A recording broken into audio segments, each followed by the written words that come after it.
आप रोग से पीड़ित हैं, आप वियोग से पीड़ित हैं, आप भोग से पीड़ित हैं, आप जिससे भी पीड़ित हो वो सारी पीड़ाएं आप स्वयं मिटा सकते हैं इन 9 दिनों में। ये बहुत कीमती समय, मैं बार बार कह रहा हूं साहब, कीमती समय है, इसको साधिए। लेकिन हां, साधने के नियम है। नियमित रूप से मां का आराधन कीजिए, जैसे आपको करना आता है वैसे कीजिए, और जितनी आप उसको अपने अंदर उतार पाएंगे अपने, देखो मां के 3 नेत्र हैं। भगवान शिव ने भी तीसरा नेत्र मां से ही प्रसाद में लिया था। तो उस को जानने के लिए हमें अपने तीसरे नेत्र को खोलना पड़ेगा। और तीसरा नेत्र कैसे खुलता है? जब हमारे 2 नेत्र बंद हो जाते हैं। उस साधना में, और साधना का कोई भी नियम देख लीजिए, जब आप अपने दोनों नेत्रों को बंद कर लेते हैं तब आपके भौं के बीच में ये जो जगह है आज्ञा चक्र, यहां से तीसरा नेत्र खुलता है। वो आपको अंतःकरण के अंदर ले जाता है, वो आपको अंदर की यात्रा कराता है और वो आपको महान कर देता है। तो असल में इन 9 दिनों में हमें उस अंदर की यात्रा में जाना है, उस अंतःकरण में उतरना है। बाहर से अपने आप को खींच लेना है, बाहर से अपने आप को समेट लेना है, बाहर से अपने आप को बटोर लेना है, एंड देन अंदर उतरना है।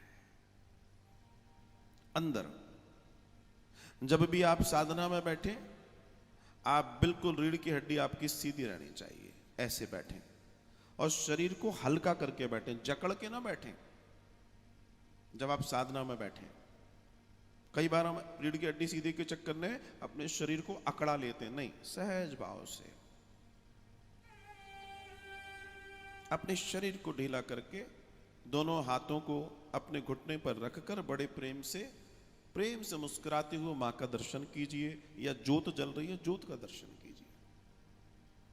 और फिर आप देखेंगे बहुत बमुश्किल 1 से 2 मिनट के अंदर आप कनेक्ट हो जाएंगे। और फिर क्या होगा? फिर आप उस ओज को महसूस करेंगे, जिस ओज को महसूस सामान्य व्यक्ति नहीं कर पाता, क्योंकि हम लोग सुबह से लेकर रात तक दुनियादारी में लगे हैं, काम क्रोध मद मोह में लगे हैं, इन सब में लगे पड़े। हाँ, शुरुआती दौर में समस्या होगी।